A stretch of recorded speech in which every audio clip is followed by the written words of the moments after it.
I'm Lauren Taylor, and for as long as I can remember, I've been the one holding my family together. At 29, I'm a data analyst at a tech startup in Atlanta, crunching numbers by day and bailing out my parents' bad decisions by night. My mom, Diane, is a real estate agent who spends like she's on a reality show, racking up credit card bills she expects me to pay. My dad, Ronald, is a contractor with a gambling streak that's left our family's savings in ashes.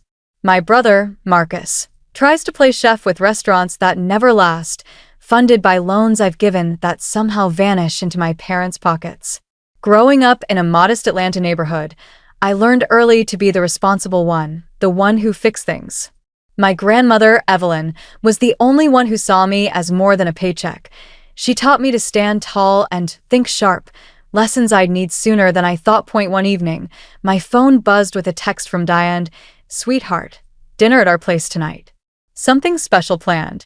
Be here by 7. My stomach twisted. Diane's something special usually meant a new crisis dressed up as a favor. I'd spent years covering her maxed-out cards, Ronald's casino losses, and Marcus's failed ventures, all while climbing the ladder at work. They bragged about my success to their friends, but behind closed doors, they resented me for it. Still, curiosity, and maybe a flicker of hope, pulled me to their suburban McMansion just outside Atlanta. I pulled into the driveway a few minutes late, enough to ruffle Diane's feathers, but not enough for a full-blown scene. Through the living room window, I saw shadows moving, heard whispers. A surprise party? Classic Diane. I braced myself, plastered on a smile, and rang the doorbell. The door swung open, and there she was, her blonde hair teased to perfection, her smile as sharp as a switchblade. "Surprise!" a chorus of voices shouted as I stepped inside. Family members popped out, cousins I hadn't seen in years, my Aunt Lorraine, Uncle Ted, all grinning like they'd rehearsed it. My best friend, Kayla, stood in the corner, her nurse's scrubs swapped for a dress, her raised eyebrow telling me she was as clueless as I was. "Oh, you guys," I gasped, faking delight. I'd mastered this act over years of their schemes. Diane pulled me into a hug, her perfume overwhelming. "Nothing's too good for my girl," she cooed. "30's a milestone." "I'm 29, Mom," I corrected, but she waved it off. "Details, honey." Ronald appeared with a glass of bourbon, my least favorite drink, which he knew, and Marcus lingered by the fireplace, avoiding my eyes. That's when I spotted it, a folder on the coffee table, its edge peeking out from under a magazine. My pulse quickened. This wasn't just a party. They were up to something, and I was about to find out what. The room buzzed with forced cheer, but my eyes stayed glued to that folder. Diane steered me toward the couch, her grip on my arm a little too tight. Come sit, Lauren. "Everyone's here for you." I scanned the faces. Lorraine's tight smile, Ted's fidgeting hands, cousins shifting like they'd rather be anywhere else. Kayla caught my eye, her expression screaming, "What the hell is going on?" I sat, but my hand hovered near the folder. "Before we cut the cake," Diane announced, her voice syrupy, "let's start with presents." Ronald slid the magazine aside, revealing the folder. "The big one first," he said, his grin too wide. My heart pounded, but I kept my face neutral. "What's this?" I asked, picking up the folder. Diane's smile flickered. "Oh, just some paperwork about Grandma Evelyn's inheritance. Nothing to worry about tonight." Her casual tone didn't match the tension in her eyes. "Actually," I said, opening the folder, "let's look at it now, since we're all here." Diane's face tightened. "Lauren, honey, let's have fun first." Ronald poured champagne, hands shaky. "Mom, you know I like business before pleasure," I said, flipping to the title page. "Inheritance agreement." My stomach dropped. "What exactly am I looking at?" I asked, voice steady despite the rage bubbling inside. The room went silent. Diane and Ronald exchanged a glance, recalculating. "It's a formality," Ronald said, too smooth. "For Grandma's estate. Tax stuff." I laughed, sharp and cold. "Tax stuff? You want me to sign away my entire inheritance?" The page outlined it clearly. I, Lauren Taylor, would relinquish all rights to Evelyn's estate, funneling it to Diane and Ronald. Lorraine stared at her wine. Ted at his phone. Marcus muttered, "Maybe we should just," but Diane cut him off. "Not now, Marcus." I stood, clutching the folder. "Why is this here at my party?" Diane's laugh was high, nervous. "Why so suspicious, sweetheart? Can't we celebrate?" I looked around at my family, the people who'd leaned on me for years. Diane's shopping sprees, Ronald's gambling debts, Marcus's failed restaurants. They saw me as their ATM, not their daughter or sister. Kayla shook her head subtly, urging me to act. "Let's discuss why you really brought everyone here," I said, voice cutting through the silence. Diane's smile cracked, revealing desperation. I opened the folder again, my hands steady. "You want me to read this out loud? Since it's just a formality." Diane lunged for it. "Don't make a scene, Lauren." I pulled it back, heart racing. "Oh, Mom, I think it's too late for that." Ronald raised his glass, voice booming. "A toast to my practical daughter." The room echoed a hollow to Lauren, but I wasn't playing along. Diane set a slice of chocolate cake in front of me. Dairy, which I'm allergic to. "Sweetheart, enjoy," she purred. I pushed it away. I'm allergic, Mom. "You know that." I held up the folder. "You want this signed? Fine. Let's make it official." I walked to the fireplace, their eyes following me. Diane's widened as I held the paper to the flame. "Don't you dare," she shrieked. The paper caught fire. "This," I said, dropping it into the hearth, "is what I think of your plan." The room froze. "Good luck with the copies," I said, grabbing my purse. "Oh, and Marcus? Tell them about Grandma Evelyn's video. The one they don't know about." Diane's face went white. "What video?" I paused at the door. "Guess you'll find out soon enough. Happy early birthday to me." Later that night, I sat at Kayla's kitchen table, her cozy Atlanta apartment a safe haven from the chaos. My hands shook as I gripped a mug of coffee, the adrenaline from the party still coursing through me. Kayla slid another mug my way, her nurses calm grounding me. "You should have seen Diane's face when you mentioned that video," she said, laughing. She looked like she'd swallowed a lemon. I managed a smile. "I can't believe they tried to pull that off." "Actually, no, I can." My family had been bleeding me dry for years. Diane's designer bags, Ronald's casino binges, Marcus's restaurants that never opened. But Evelyn? She'd seen through them, and she'd left me something to fight back with. "What's on this video that's got Diane so spooked?" Kayla asked, leaning in. I pulled out my phone and opened a file Evelyn's lawyer had sent me days before she passed. Her silver hair gleamed on the hospital room screen, her voice steady despite her frail frame. "My dearest Lauren," she began, "if you're watching this, I'm gone. And if I know your mother, she's already scheming to take what I've left you." Kayla's eyes widened. "Holy crap," she whispered. I turned up the volume. "I've watched Diane and Ronald drain you," Evelyn continued. "Diane's greed, Ronald's gambling, even Marcus's dreams, they've used you, and I let it go on too long. But not anymore." The video laid out her plan. The inheritance was locked in a trust, untouchable by my parents. Evelyn had known their tricks, Diane's fake tears, Ronald's emergencies, the way they'd guilt me into paying for their mistakes. "She was a genius," Kayla said as the video ended. "She knew them better than they knew themselves." I nodded, my throat tight. But now what? They won't stop. My phone buzzed, Diane, texting. "We need to talk about what you said. Call me now." Kayla snorted. "Another trap." I typed back, "All communication goes through Patricia from now on." Evelyn's lawyer, Patricia, was my new shield, and we were meeting tomorrow. Another text came from Marcus. "They're freaking out." "What video?" I showed Kayla. "He's probably just their messenger," she warned. I replied, "Tell Diane to save her energy. She'll need it." Then Patricia texted, "Moving our meeting to 8 a.m. Things are escalating," she wrote. I confirmed, feeling a mix of fear and resolve. Diane once faked a car accident to get me to pay for a vacation. She'd called from a resort, claiming hospital bills. Ronald had begged for surgery money that went straight to a poker table. But Evelyn's video gave me something new. Certainty. I'm done being their safety net, I told Kayla. She studied me. You're different tonight. Stronger. I nodded. I'm tired. Tired of their lies, their guilt trips.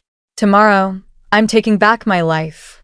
Patricia's office in downtown Atlanta was all polished wood and framed degrees, a fortress against my family's chaos.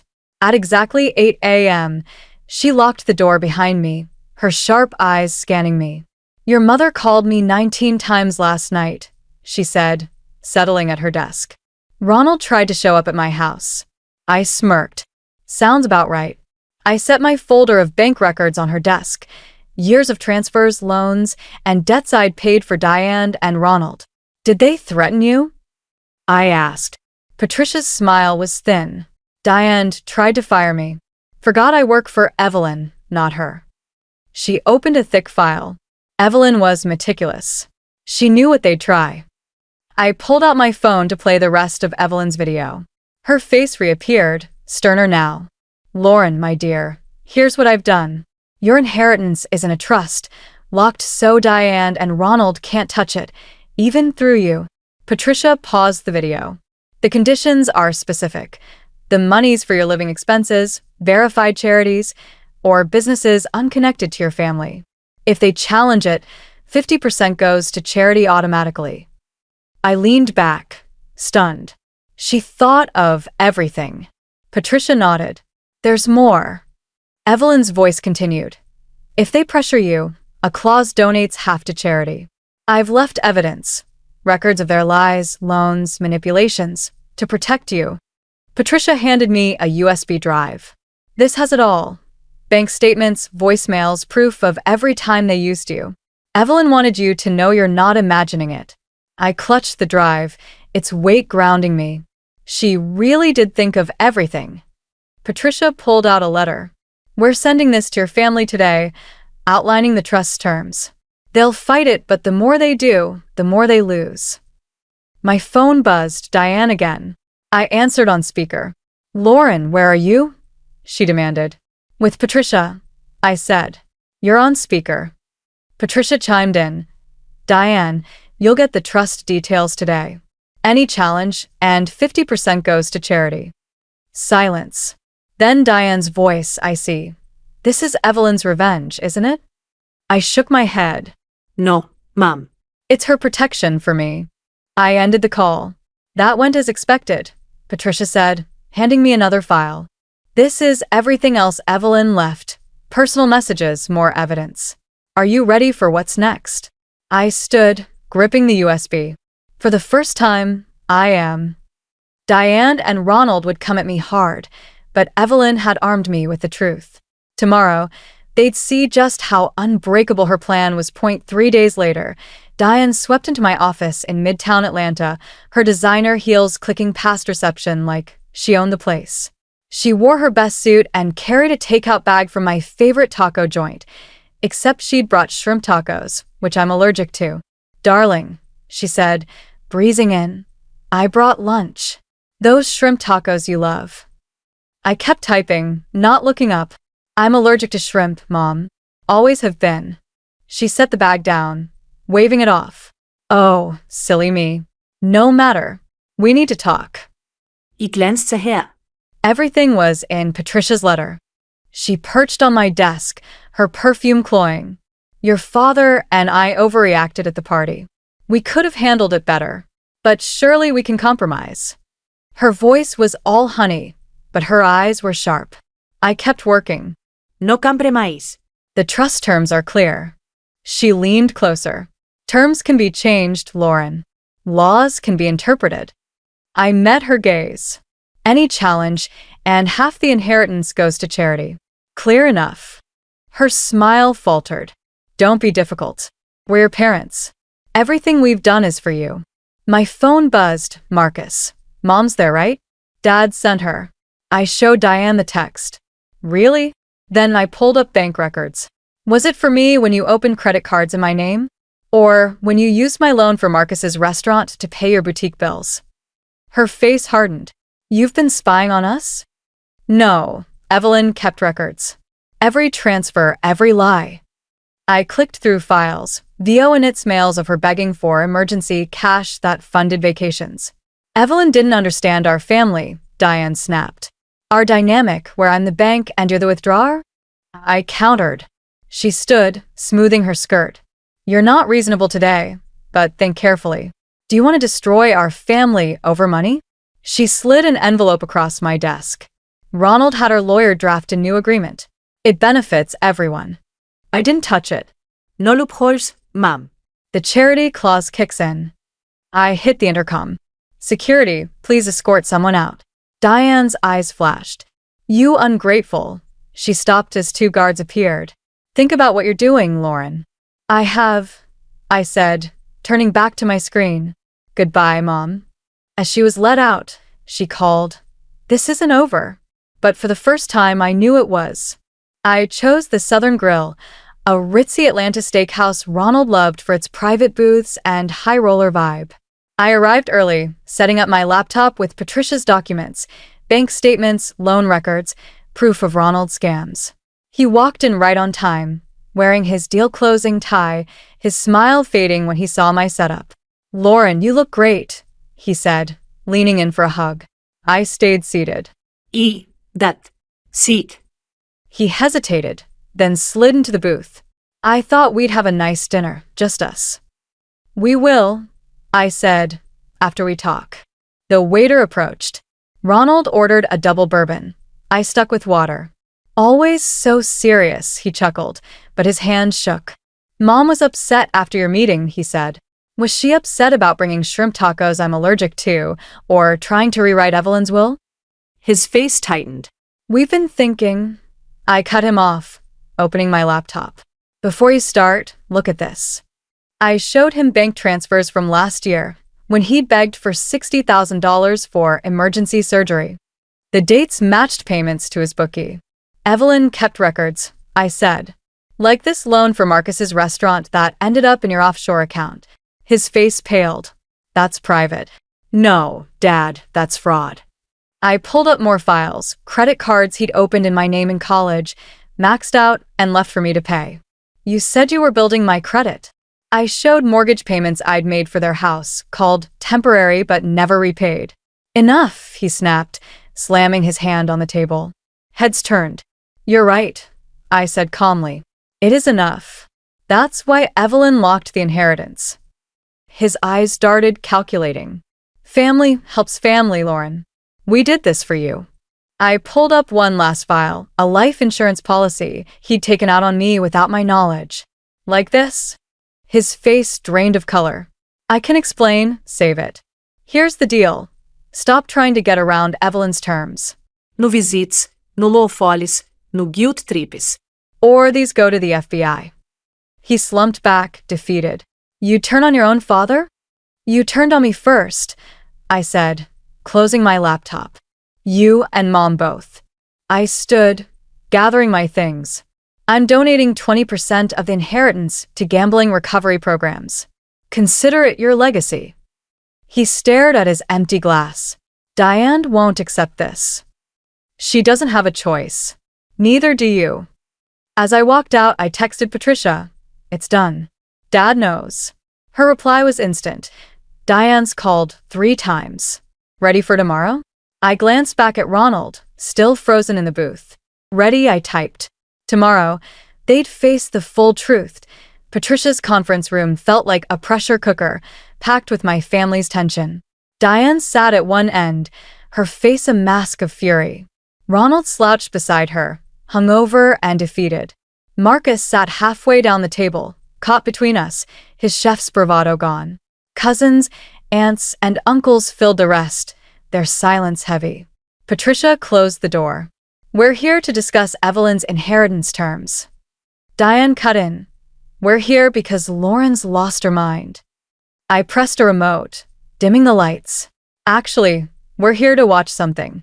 Evelyn's face filled the screen, her voice steady. If you're watching, my family's done what I expected. Diane stood. I don't have to listen to this. Patricia's voice was steel. Sit, Diana. or the 50% charity clause activates. Diane sank back, fuming. Evelyn continued. Diane, my disappointing daughter, you've manipulated Lauren, just like you tried with me. Credit cards, fake emergencies, endless demands. Ronald reached for Diane's hand. She yanked it away. And Ronald, enabling her while gambling away Lauren's generosity, lying about medical needs, treating her like a bank. Ronald muttered, slander. Evelyn seemed to anticipate him.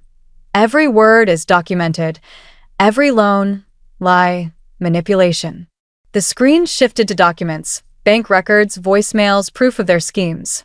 The inheritance is in an irrevocable trust, Evelyn said. Lauren's the sole beneficiary.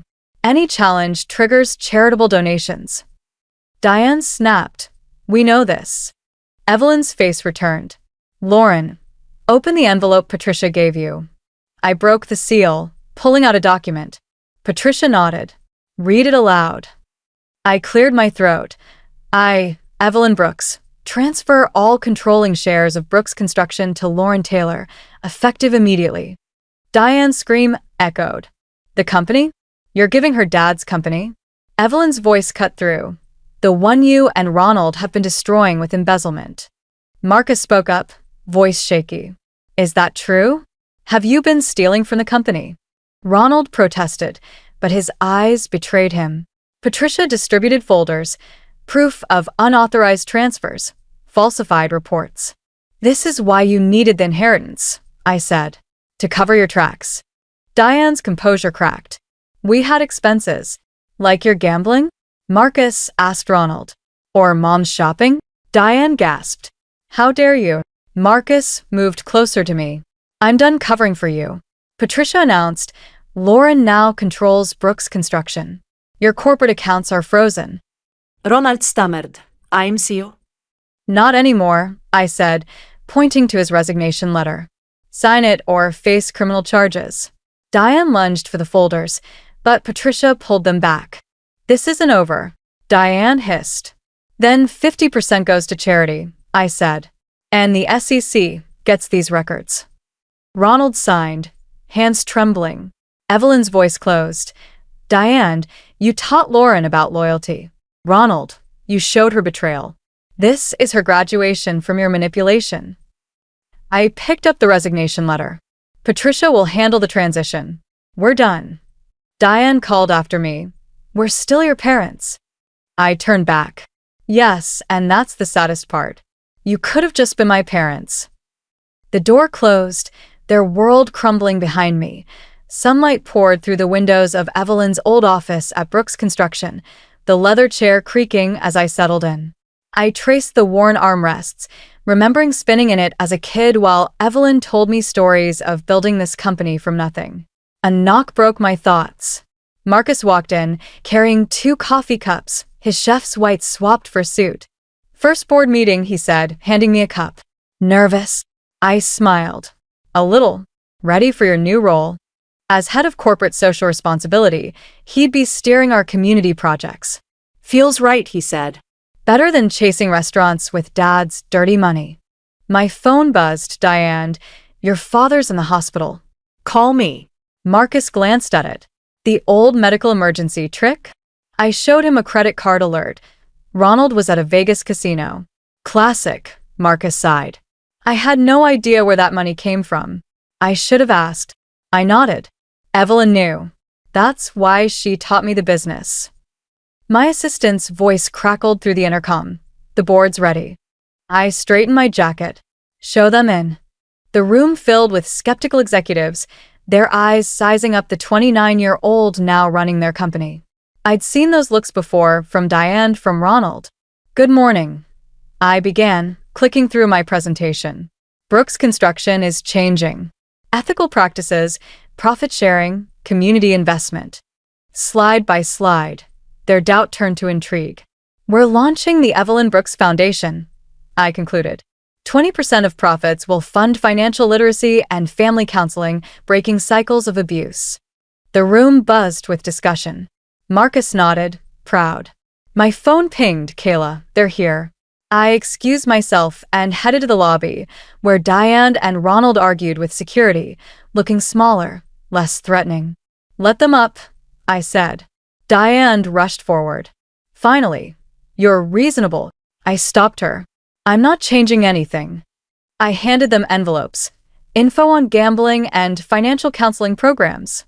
"The foundation covers the costs." Diane spat. "We don't need charity." "No, you need help," I said. "When you're ready, call." Ronald tried his old guilt trip. "You'd abandon us?" I shook my head. "I'm trying to save you from yourselves." I walked away, their envelopes unopened. Back in the office, Kayla and Marcus waited. "How'd it go?" Kayla asked. "As expected," I said, picking up a new photo, me, Kayla, and Marcus at Tybee Island, laughing in the surf. But I did the right thing. Marcus raised a champagne flute, Evelyn's final gift. "To Evelyn," he said. "She'd be proud." Kayla lifted hers. "To freedom." I smiled. "To new beginnings." We toasted, the weight of years lifting. Diane and Ronald might never change, but their choices weren't mine to carry anymore. To everyone who's followed this journey, thank you. You've walked with me through betrayal, battles, and hard-won triumphs. If my story hit you in the heart, hit that subscribe button and join us. Every fight we share is a step toward breaking free, rewriting our stories, and building something true. Keep fighting for your own truth, and I'll meet you at the finish line.